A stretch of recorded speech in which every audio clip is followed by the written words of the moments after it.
I'm Dave Breakenridge, and this is Under the Dome. It hasn't been an easy fall for Alberta Premier Jason Kenney, who's been hammered by flagging polling numbers brought on by his handling of COVID-19's fourth wave in this province. It left some people wondering what his future would be as head of the UCP, with some constituency associations angling for an early review of his leadership of the party to potentially replace him in advance of the 2023 election. That all came to a head this past weekend at the UCP AGM in Calgary. But did it go as the dissenters had hoped? All that today on Under the Dome. My guest today, Calgary Sun columnist Rick Bell and Calgary Herald and Calgary Sun reporter Brittany Gervais. Thanks very much for joining me, the both of you. There's a lot to get to, so we're just going to jump right in. The UCP held their first AGM that I can think of since the pandemic started. Very troubling times for Premier Jason Kenney and his government regarding the pandemic. We've had a pretty nasty fourth wave in Alberta, and because of that, the Premier's polling numbers have been flagging. What was at stake going into this AGM for the Premier, Brittany? Well, I think before the convention started, we all knew that there was tension and division within the party. But, we have the leadership review in the spring. And then you mentioned the poll last month that put Kenney's approval rating around 22%. So I think there was a question of how widespread these leadership concerns were before the convention, and if this would either be a way for Kenney to unite the party or if it would just kind of widen those division cracks a little bit. So I think Kenney's main goal with this convention was to try to buy a little bit more time to try to convince the people that may be on the fence about his leadership why they should come over and, again, support him to lead the party at the next election there. So I think there was a lot at stake, but it was interesting to see how the convention played out, really. Yeah, and we will get into all the details of the convention. But Rick, as someone who's been following the Premier, since he decided to unite the right and through some of his troubling times lately, what were you looking for heading into this past weekend? Well, up to the convention, there were all kinds of people telling us there is going to be a visible display of discontent, of dissent, that maybe when he gave a speech, people would boo. Maybe after his speech, they would sit on their hands. They wouldn't applaud, or they would applaud, but they would only applaud sitting down. Or that the bear pit session where you get to question the Premier, they might ask some really inflammatory questions. Or the candidates for the UCP board that will be controlling the leadership review, the candidates that were sort of the anti-Kenney candidates would win. So we were told this is going to be rock'em sock'em action, and there's going to be all sorts of stuff happening. Just get your photogs there. Get your camera people there. Go to the other side of the room. Watch what's happening. So you trudge over to the other side of the room. Nothing. No major displays anywhere. And more than just no major displays anywhere, when you're questioning people afterwards, where were the MLAs saying, how dare Kenney bust people in using the money from a third party to get people to stack the convention? Who said that? On the record, very few people said that. Where were the MLAs saying, I don't like how this convention's going? This is as they call it in the old Soviet Union, a Potemkin village, where it's all happy from the outside, but on the inside, it's rotting. It's an illusion. It's an illusory support. Where were those people to talk? They weren't there. And I mean, that was a big theme for the weekend, right? The idea of unity, of trying to, piece together this fractured, dysfunctional conservative family. And a lot of that was focused on his speech on Saturday. Brittany, you were down there at the convention for the Saturday speech. What were your kind of big takeaways from it? Was he really hammering home the idea that we need to work together? If we fall apart, then we we lose the plot, we lose government, all of that. What was the focus for you in that speech? Yeah, I guess from my perspective, it didn't seem like there was a lot of new information that Kenney was presenting. I think he instead kind of focused on, he wanted to give a highlight reel of what the government has been able to do over the last 2.5 years. I'm not sure if that's kind of a reminder to the membership, hey, here's what we have been able to accomplish. But honestly, if you just listen to his speech alone, you wouldn't be able to tell that there was any serious concerns, or that really, I don't think that Kenney thinks that he has done anything wrong here. So he definitely took a more positive approach to this. He did mention some tensions within the party, but mostly pinpointed it to decisions around implementing COVID health restrictions, or he kind of chalked it up to normal party disagreements. So on the other hand, we know that there are at least 22 UCP constituency associations calling for a leadership review. And I just wanted to echo what Rick was saying earlier, that, speaking to people in the lobby after the speech, you could tell that people seemed a little bit more guarded. It did seem like there were some tensions that were kind of bubbling up below the surface there. We're having the best year ever in venture capital investment. That's the jet fuel of the startup economy, of the innovation businesses. We are having the best year ever by far in Alberta's film and television industry, thanks in part to our expansion of the film and television tax credit. We've gone from about $150 million a year in investment there to $1 billion a year right now. We have 8 major productions, including the largest production ever filmed in Canada, HBO's The Last of Us. We are seeing an entire new industry take root, driving forward diversification, filling up hospitals, maybe The Last of Us. It is a zombie movie, filling up hotels. It's a zombie movie, and so, by the way, if you see zombies wandering around in your community, don't worry. They're just actors. It's not the NDP caucus. Now, conventions like this, particularly conservative conventions in the last few years, have gotten bogged down at times over what policies they're debating. Like, I remember seeing Rick McIver and Leela here pleading with UCP members not to vote in favor of what was seen as an anti-LGBTQ policy at conventions past. This year, it was the party kind of internal politics that took center stage here, and particularly around the board of the UCP itself, and the threshold for which they could call for a leadership review. Why was that the focus this time around? Or why did that appear to be the focus from those looking from the outside, Brittany? Well, I definitely think that there was more attention around the board elections this year for sure, because I think that would, people were curious if members who have been more critical of Kenney would make it on, because I think that would decide the path that this early leadership review goes, if we're to see anything before April, that first week of April there.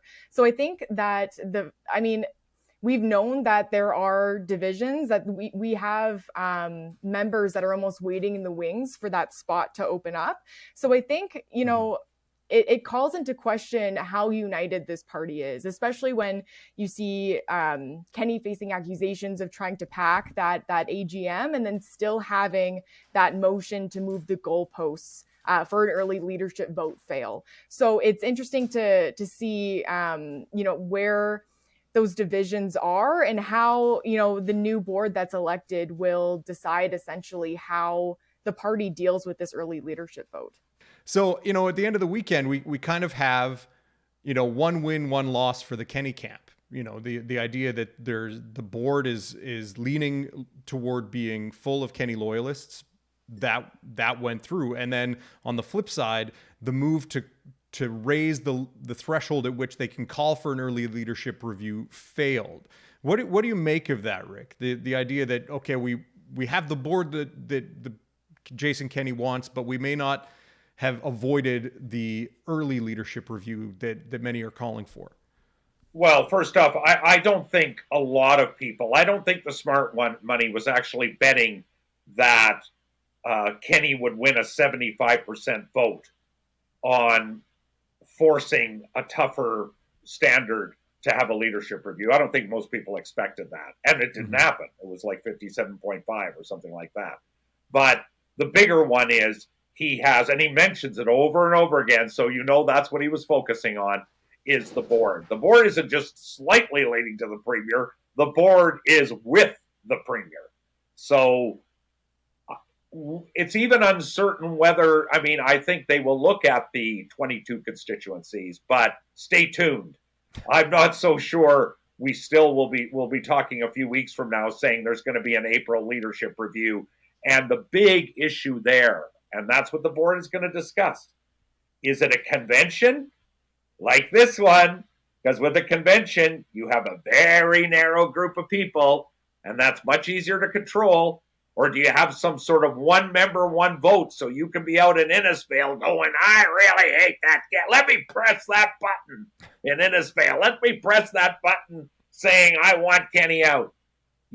I think those things are very unresolved now, whereas there would have been a big push if there had been people on that board elected who were definitely also behind the early leadership review. You would see much bigger pressure. You'd be seeing stories right now about the real push to ensure that it was, number one, a leadership review that was not at a convention, but was at a one member, one vote, what they call, special meeting, but you could vote remotely. And number two, and this shows the level of trust his own party has in him, independently conducted, independently audited, count. So, so Kenney basically did get what he wanted. And on the whole tone of the convention, the reason policy wasn't the big issue, outside of the fact that there's big divisions, it didn't feel like the convention of a governing party, because I have never been to the convention of the governing provincial party where the leaders' percentage support is as low as it was at convention time. Mm-hmm. Stelmach was never at 22% at convention time. Neither was Redford at convention time, nor Ralph Klein, nor Jim Prentice. Remember, Jim Prentice's only convention was a party at the Banff Springs Hotel celebrating 4 by-election wins. So this was not celebratory. This was, again, to put a face of Kenney is again on the rise, that there's momentum. He's moving ahead. He's moving forward. Do not despair, my loyal followers. And also to play a game of chicken with the dissenters, a game that he won, because now a lot of these people are disheartened. I talked to the so-called smart money, as I call it. Smart money says on the betting board that he will win the leadership review. I'm saying this right now on this podcast. And number two, talking to people, the MLAs, the smart money says no caucus revolt. The smart money says it'll be up to Albertans, Kenney v. Notley, round 2, and that's what'll do it. And people would not have said that a week ago. They would have said the leadership review, there's a good chance we're going to dump them. It could be in April. It could be in March. It could be before March. And they were also still talk about an MLA caucus revolt. Oh, there'll be another step. You just worry. Somebody else is going to lead it. But as of this moment, it all could change. Most of them are falling into line. It's quite crazy. Well, I was curious about that, because one of the key drivers of dissent in politics in Alberta right now has been former Wild Rose leader Brian Jean, who has announced that he wants to run in the by-election to replace Layla Goodridge up in Fort McMurray. And he showed up at the convention. And I know that he was speaking out against Jason Kenney. Brittany, what was his response to Kenney's speech on the weekend? Yeah, so we did manage to catch Brian Jean out in the lobby out after Kenney's speech, and he definitely was not afraid to talk about his opinion. So essentially, he thought that there wasn't much Kenney could have said to bridge any cracks in confidence. Like, even if he were to address some of the issues brought forward by other members and outline a path forward, Jean seemed to be of the opinion that those in the party have already made up their mind about Kenney. And while there was a few standing ovations throughout Kenney's speech, Jean told me that he had been getting pats in the back and kind of whispers of support through the day. So people were also coming up to him in the lobby, shaking hands, telling him that, they're behind him. So it'll be interesting to see how many people that Jean can bring over to his side. But then you also have, we have like a former politician and radio talk show host Danielle Smith also saying that she would be interested in running for an open spot should one become available. So no concrete announcements on the campaign decision, but the possibility is still there as well. So. Yeah, Rick, what do you make about Brian Jean playing the troublemaker for the UCP? I mean, as you just said, you don't think that Kenney will lose a leadership review. You're not sure that there will be an early leadership review. Does the fact that Kenney's coming out of the weekend singing a positive tune kind of take the wind out of Brian Jean's sails and the people who may be angling behind the scenes to push Jean as a replacement for Kenney? Well, if Jean manages to get the UCP nomination at Fort McMurray, and that story will no doubt have some twists and turns before it's over, because, the Kenney loyalists obviously have made no secret of the fact they do not want Jean being the nominee. Or if he loses the nomination and runs as an independent and wins, I think then he can be still a thorn in the side of Kenney. And these stories evolve over time. As of now, people are pretty quiet. But Jean can play the role of a disruptor, at the very least, if he's in caucus or even as an independent member sitting very close to Todd Lowen and Drew Barnes. It's all very unpredictable, but but the thing that bothers me is, and politics is about expectations.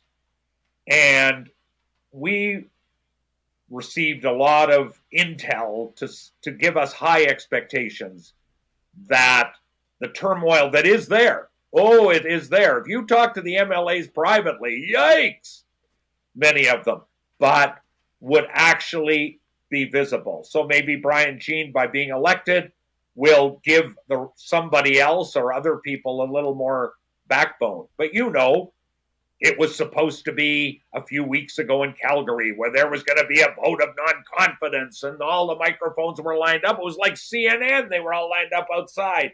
What happened? Nothing. Yeah. Then there was supposed to be the big thing this weekend. Just come down. Just come down. Nothing. And I remember Brittany was there and was asking me about the Bear Pit session, and I was the one who said, stay for it. This is the last chance these guys have. Kenney's going to be on stage. There might be a very good chance that they're going to do something. And they didn't. So, how does this set the party up going into the 2023 election? Is it Kenney's party to take into a drawn-out battle against Notley and the NDP, or is it still up in the air? We're still a little less than 18 months, but we're kind of still a ways away.